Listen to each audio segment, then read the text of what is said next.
Imagine a world 3 millennia ago, vibrant and interconnected. This was the late Bronze Age, a time of mighty empires and glittering cities. From the grand palaces of Mycenaean Greece and the formidable Hittite kingdom in Anatolia, to the rich ports of Ugarit and the timeless majesty of Egypt, civilizations thrived. Trade routes like arteries, pulsed with copper from Cyprus, tin from afar, gold from Nubia, and exquisite pottery from across the Aegean. Great kings exchanged elaborate gifts and diplomatic letters, their scribes etching complex scripts onto clay tablets. It was an age of bronze weapons and chariots, of monumental temples and sophisticated artistry, a world that seemed destined for eternal prosperity. But beneath this gleaming surface, cracks were beginning to form, unseen by most, yet harbingers of a cataclysm unlike any before. The very climate, once benevolent, began to shift. Prolonged droughts scorched fertile lands, leading to famine and desperation. Across Anatolia and the Levant, harvests failed year after year.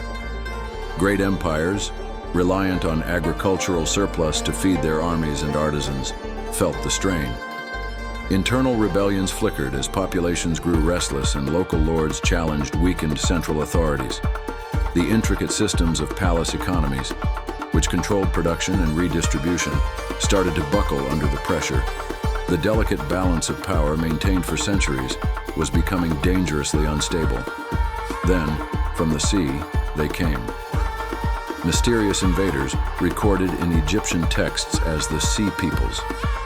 Their origins remain a profound enigma. Were they displaced populations, opportunistic raiders, or a confederation of diverse maritime groups? We may never fully know. What is certain is their devastating impact. With iron weapons, a novelty against bronze, and a ferocity born of desperation or ambition, they swept across the eastern Mediterranean. Fleets of their distinctive ships, often depicted with bird-headed prows, brought terror to coastal settlements. They were not just raiders. They were a migratory wave, a storm that no single kingdom could withstand. The old world began to unravel with terrifying speed. The sophisticated Mycenaean palace states of Greece, Mycenae, Pylos, Tyrans, rich in gold and warrior traditions, collapsed one by one, their citadels burned and abandoned. Literacy, in the form of linear B script, vanished from the Aegean for centuries. In Anatolia, the mighty Hittite Empire, a rival to Egypt, disintegrated.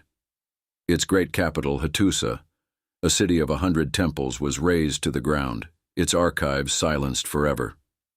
Coastal cities like Ugarit in Syria, a cosmopolitan hub of trade and learning, were utterly destroyed, its famous library of clay tablets baked hard in the inferno, preserving a final, desperate plea for help that arrived too late.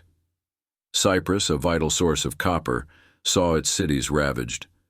The destruction was widespread, a domino effect of collapsing states and disrupted trade networks. Only Egypt, under pharaohs like Ramesses III, managed to repel the main onslaught of the Sea Peoples, but at a tremendous cost. Monumental inscriptions at Medinet Habu depict Egypt's desperate battles, a Pyrrhic victory that left the kingdom weakened and its influence diminished. The old international order was shattered, trade routes dried up, entire populations were displaced, becoming refugees in a world consumed by chaos. The loss of centralized palace economies meant the disappearance of luxury goods, a decline in craftsmanship, and, crucially, the widespread loss of literacy in many regions. It was as if a light had been extinguished across vast swathes of the civilized world. What followed was a period often termed a dark age, though darkness is never absolute. Populations dwindled, cities shrank or were abandoned, and life became more localized and insular. Yet it was in this crucible of collapse that the seeds of a new era were sown. Out of the ashes, new peoples, new technologies, and new social structures began to emerge. The scarcity of tin, essential for bronze, spurred the development and adoption of ironworking. Iron, more widely available, democratized weaponry and tools, slowly reshaping societies. Small kingdoms and tribal chiefdoms rose where great empires once stood. New alphabetic scripts, simpler and more adaptable, eventually appeared, paving the way for new literary traditions. The Bronze Age collapse was not merely an end, but a profound transformation. It reminds us that civilizations, no matter how powerful, are fragile ecosystems, vulnerable to a confluence of pressures. It teaches us about resilience, adaptation, and the cyclical nature of history, of rise, fall, and eventual rebirth.